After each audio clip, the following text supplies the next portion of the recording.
En los archivos rurales del estado de Veracruz, México, aparece un caso jamás resuelto.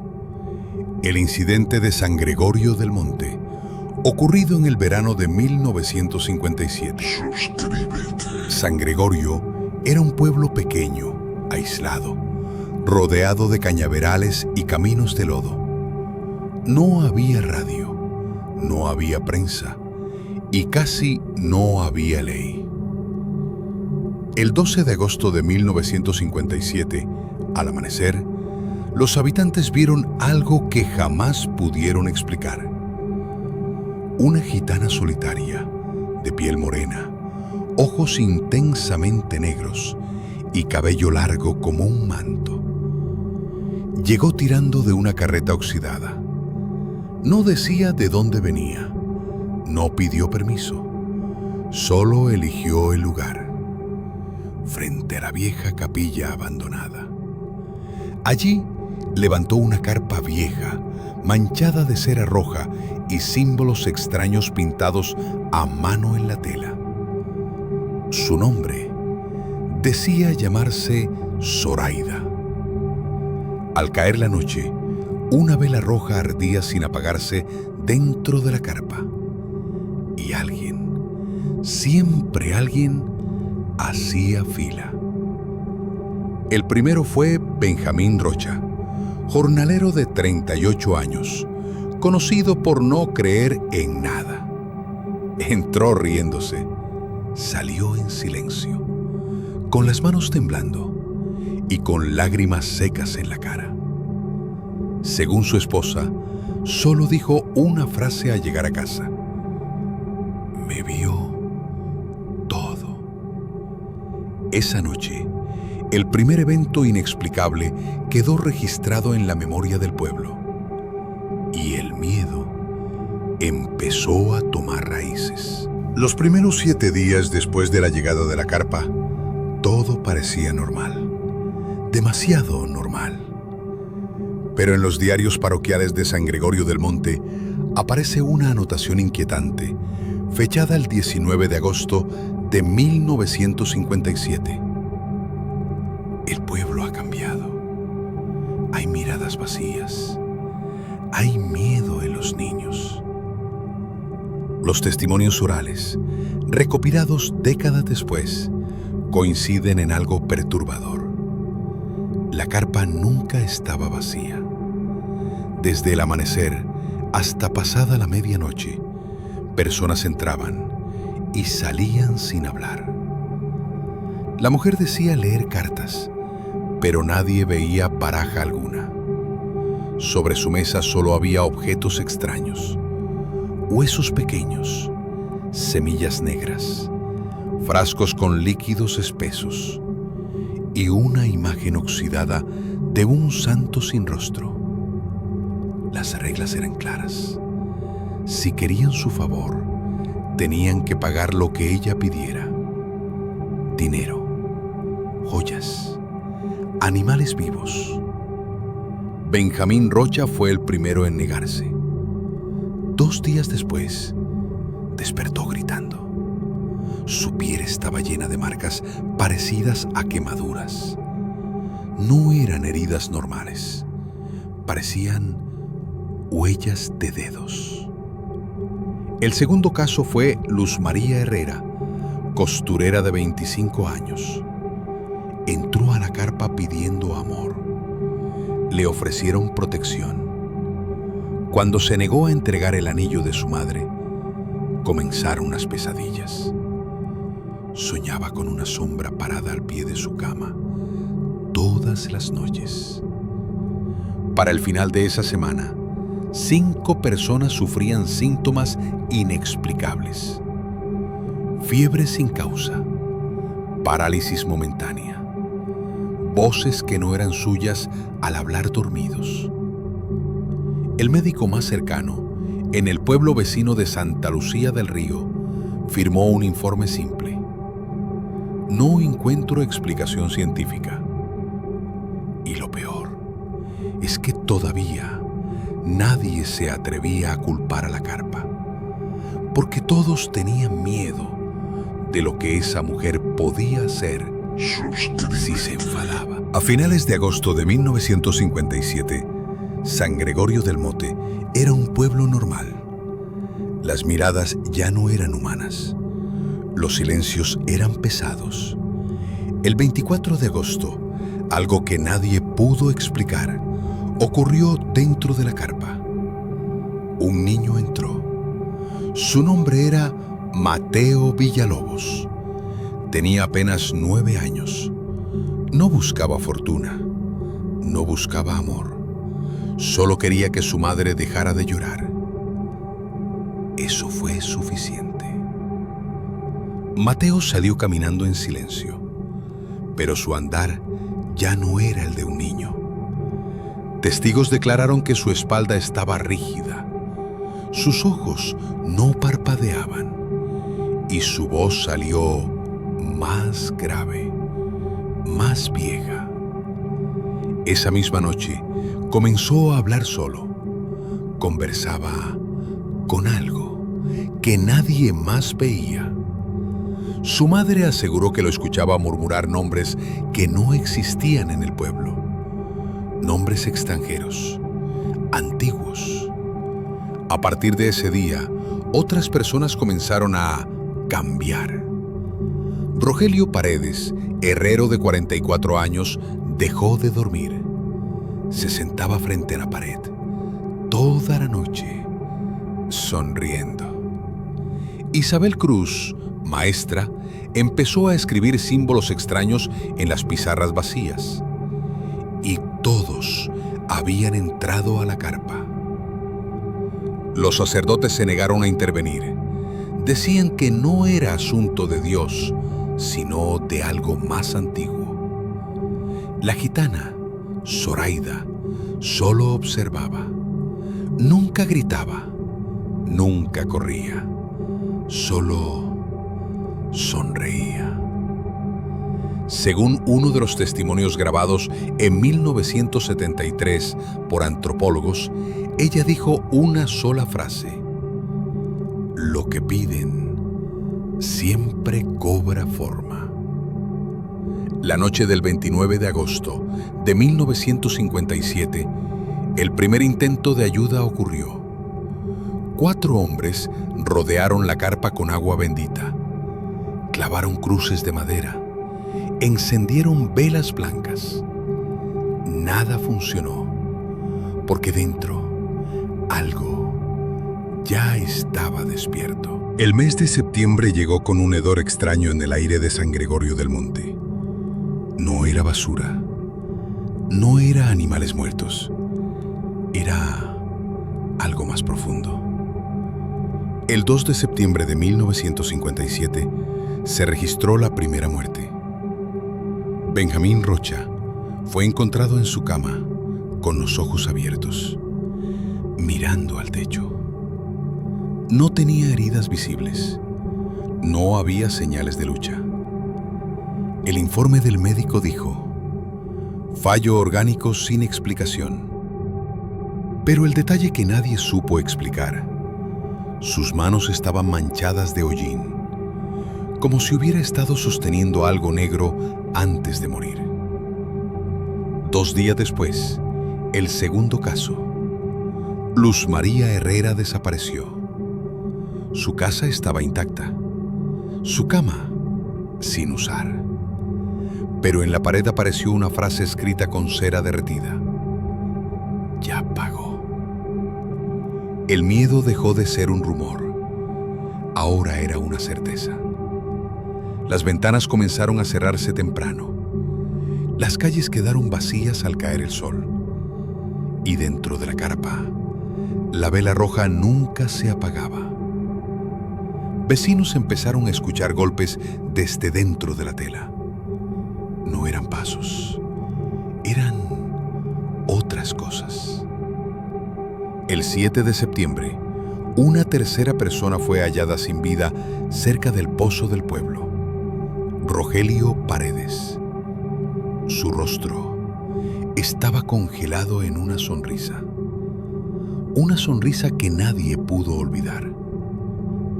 El padre Anselmo sacerdote local, anotó en su cuaderno: Suscríbete. no estamos ante brujería común. Esto es posesión colectiva. Para ese momento, el pueblo entendió algo horrible. No estaban siendo castigados, estaban siendo cobrados.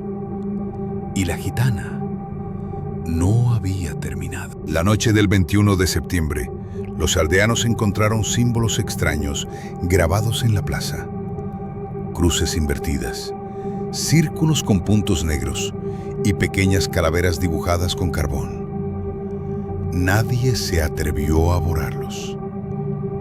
Y dentro de la carpa, la vela roja seguía encendida, brillando como si absorbiera toda la luz del mundo.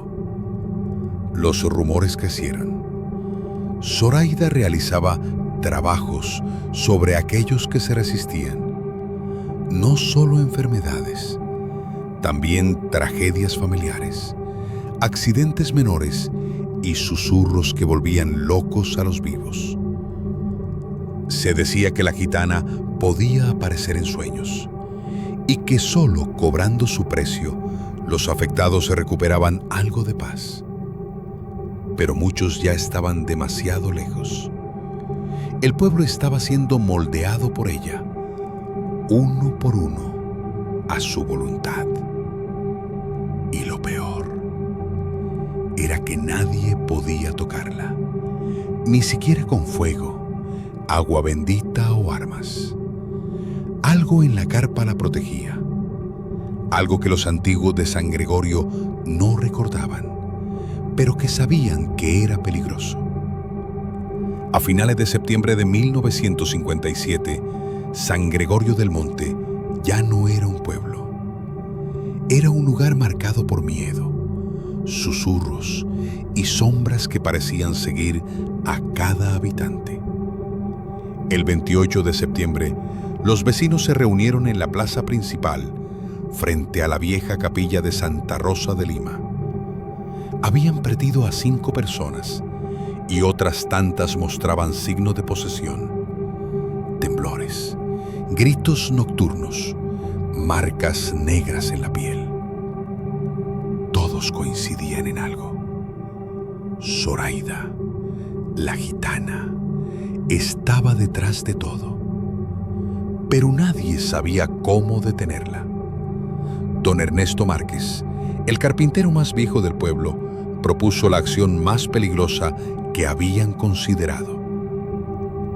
Debemos quemar la carpa, aunque nos lleve la muerte, dijo con voz temblorosa pero firme. Al principio, muchos dudaron, temían su poder, temían las consecuencias. Pero cuando vieron que sus hijos, esposas y vecinos seguían enfermos, no quedó alternativa. La noche del 30 de septiembre, un grupo de 10 hombres y mujeres se armó de valor. Llevaron antorchas, machetes y cubetas de agua. Se acercaron a la carpa que brillaba bajo la luz de la luna. El viento parecía susurrar advertencias. Las velas rojas seguían encendidas, parpadeando como si respiraran. Cuando intentaron abrir la lona, no había nada. La carpa estaba vacía. Ni Zoraida, ni las pócimas, ni los objetos extraños. Solo el aire pesado y el olor a hierbas quemadas. En el suelo quedaron rastros, pequeños frascos rotos, velas negras derretidas y símbolos de cera adheridos a la tierra. El miedo se transformó en terror pugo. Habían venido a destruirla y ella se había esfumado, dejando solo evidencia de su paso. Pero el horror no terminó. Esa misma noche, los que habían entrado a la carpa meses antes comenzaron a gritar. Sus cuerpos se retorcían, sus ojos brillaban con un resplandor extraño y sus voces eran múltiples, como si alguien más hablara dentro de ellos. Suscríbete. Algunos murieron esa noche. Otros permanecieron vivos, pero cambiados. Sus rostros jamás fueron los mismos. Doña Mercedes comentó años después: era como si la gitana nos hubiera marcado a todos y todavía nos vigilara.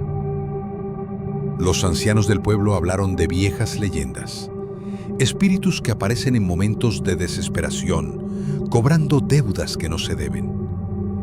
Zoraida no era solo una mujer, era un vínculo entre este mundo y algo más oscuro. Y mientras los aldeanos contaban sus historias, nadie podía evitar la sensación de que algo seguía allí. Algo que se movería con cada viento, con cada sombra, con cada vela encendida en la plaza. El pueblo había actuado, pero la deuda seguía viva. A principios de octubre de 1957, San Gregorio del Monte estaba sumido en un silencio que asustaba más que los gritos. Las calles empedradas quedaban vacías al caer la noche. Las casas se cerraban con doble llave y nadie se atrevía a mirar la plaza donde, semanas antes, la gitana había levantado su carpa. Pero Zoraida no había desaparecido. Su presencia se sentía en el aire, en el agua de los pozos, en la brisa que recorría los cañaverales. El 3 de octubre, Pedro Alvarado, un joven herrero, desapareció. Salió a recoger leña y nunca regresó. Su familia escuchó ruidos extraños desde el bosque, risas mezcladas con llantos y pasos que parecían multiplicarse. Al amanecer, solo encontraron su sombrero y rastros de ceniza negra que conducían hacia la vieja capilla. Esa misma semana, otros 4 habitantes también desaparecieron. Vecinos aseguraban ver sombras que se movían entre los árboles, siempre siguiendo a quienes habían entrado a la carpa. Se escuchaban susurros al amanecer, nombres de personas que ya no estaban, pero que hablaban como si vivieran dentro de los vivos.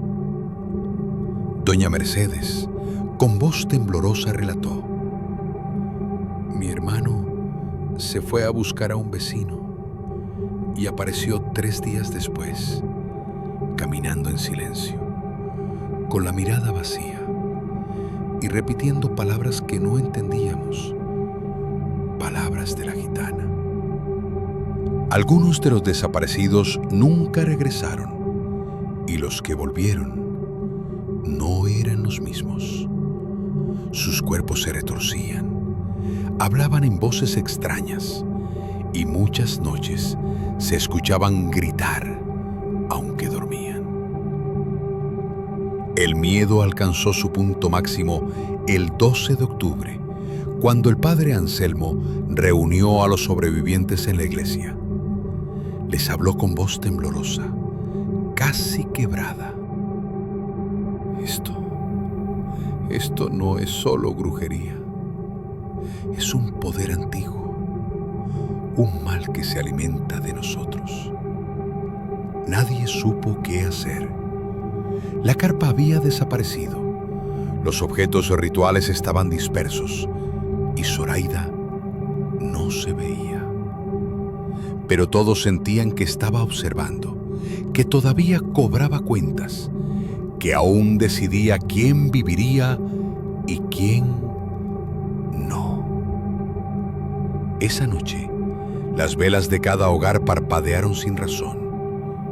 El viento traía susurros de nombres desconocidos y lamentos lejanos.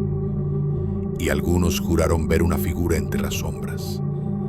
Una mujer de túnicas negras, con cabello largo, caminando sin tocar el suelo, con los ojos fijos en quienes habían desobedecido. Suscríbete.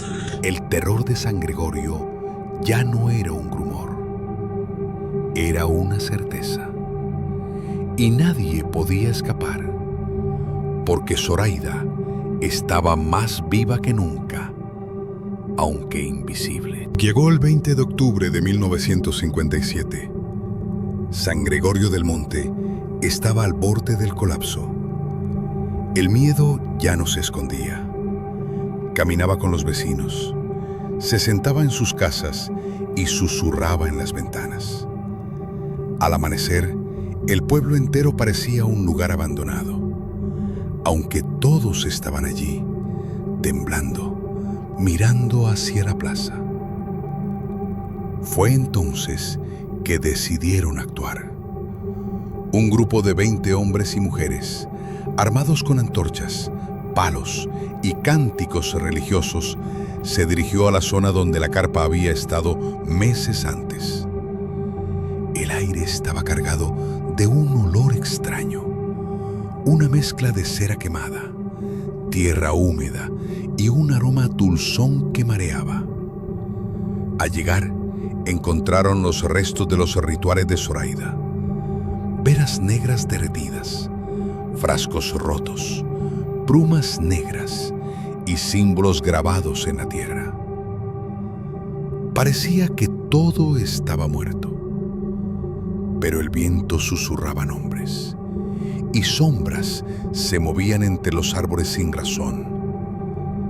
Doña Mercedes notó algo que heló la sangre de todos. Los símbolos se movían, cambiaban de forma, como si respiraran.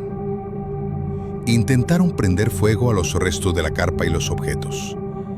El humo subió al cielo nocturno y cubrió la plaza. Pero el fuego no consumía todo. Algunos frascos quedaban intactos y las velas negras seguían encendidas, como si nadie las hubiera tocado. Esa fue la última vez que alguien vio a Zoraida. La gitana había desaparecido. No había señales de huida. No había rastro humano. Solo los objetos rituales y un silencio que dolía. Esa noche, mientras los aldeanos regresaban a sus casas, ocurrieron los últimos fenómenos. Niños que dormían comenzaron a murmurar nombres antiguos. Adultos sintieron presencias que los observaban desde la oscuridad. Y un lamento largo, profundo, atravesó el viento. Un sonido que parecía provenir de muchas voces a la vez.